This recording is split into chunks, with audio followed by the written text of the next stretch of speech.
ಸೊಪ್ಪಿನ ಗ್ರೇವಿನ ಮಾಡ್ಕೊಳ್ಳೋಕ್ಕೆ ನಾನಿಲ್ಲಿ ಗಣಿಕೆ ಸೊಪ್ಪನ್ನ ತಗೊಂಡಿದ್ದೀನಿ. ಅದರದ್ದು ಕಡ್ಡಿ ಹಾಕಬಾರ್ದು, ಎಲೆಗಳನ್ನ ಚೂರನ್ನ ಬಿಡಿಸ್ಕೊಬಿಟ್ಟು ಚೆನ್ನಾಗಿ ತೊಳೆದು ಕುದಿಯೋ ನೀರಿಗೆ ಹಾಕಬೇಕು. ನನ್ನ ಕೈಲಿ ಒಂದು ಹಿಡಿಯುವಷ್ಟಿದೆ ಅಷ್ಟೇ ಸೊಪ್ಪು, ಜಾಸ್ತಿ ಏನಿಲ್ಲ. ಇದು ಒಂದು ಕಡೆ ಬಾಯ್ಲ್ ಆಗಲಿ. ಇನ್ನೊಂದು ಕಡೆ ನಾವು ಖಾರಕ್ಕೆ 2 ಸ್ಪೂನ್ ಅಕ್ಕಿನ ತಗೊಳ್ಳಿ. ಇದಕ್ಕೆ ಅಕ್ಕಿನೇ ತುಂಬ ಇಂಪಾರ್ಟೆಂಟು. ಅದು ತುಂಬ ಸೀದೋಗಬಾರ್ದು, ಬ್ರೌನ್ ಕಲರ್ ಬರೋವರೆಗೆ ಚೆನ್ನಾಗಿ ಹುರ್ಕೊಂಡು ಒಂದು ಬೌಲ್ಗೆ ಹಾಕಿ ಎತ್ತಿಟ್ಕೊಳ್ಳಿ.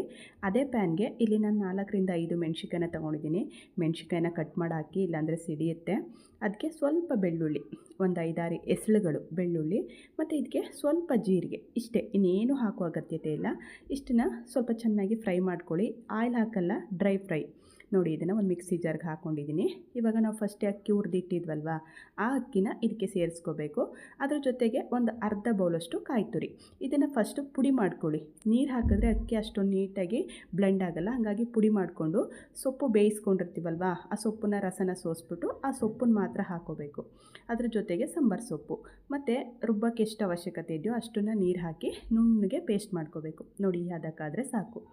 ಇನ್ನು ಒಗ್ಗರಣೆಗೆ ಒಂದು ಬಾಣಲಿನ ಇಟ್ಟು ಅದಕ್ಕೆ ಆಯಿಲ್ನ ಹಾಕ್ಕೊಳ್ಳಿ. ನಿಮ್ಗೆ ಎಷ್ಟು ಯೂಸ್ ಮಾಡ್ತೀರೋ ಅಷ್ಟು ಆಯಿಲು.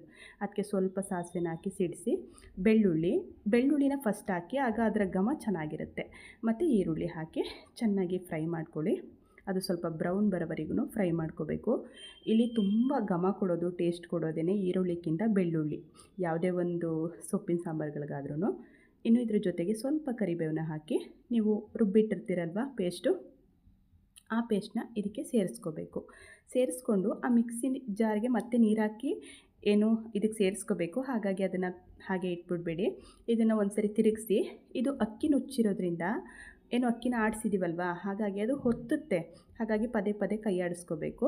ಇನ್ನು ನಿಮಗೆ ಗ್ರೇವಿ ಎಷ್ಟು ತಿಕ್ನೆಸ್ ಬೇಕು ಅಷ್ಟು ಆ ಮಿಕ್ಸಿ ಜಾರ್ಗೆ ನೀರು ಹಾಕಿ ಇದಕ್ಕೆ ಸೇರಿಸ್ಕೊಳ್ಳಿ. ನಿಮಗೆ ಗ್ರೇವಿ ಜಾಸ್ತಿ ಬೇಕು ಅಂದರೆ ಸ್ವಲ್ಪ ಅಕ್ಕಿ ನುಚ್ಚು, ಕಾಯಿ ತುರಿನ ಜಾಸ್ತಿ ಹಾಕ್ಕೊಳ್ಳಿ.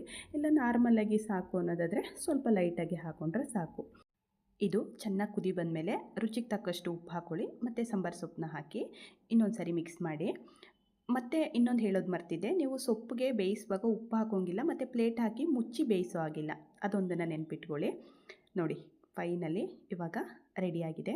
ಒಂದು 5 ನಿಮಿಷ ಇದನ್ನು ಕಮ್ಮಿ ಉರಿಯಲ್ಲಿ ಮುಚ್ಚಿ ಆಫ್ ಮಾಡಿ.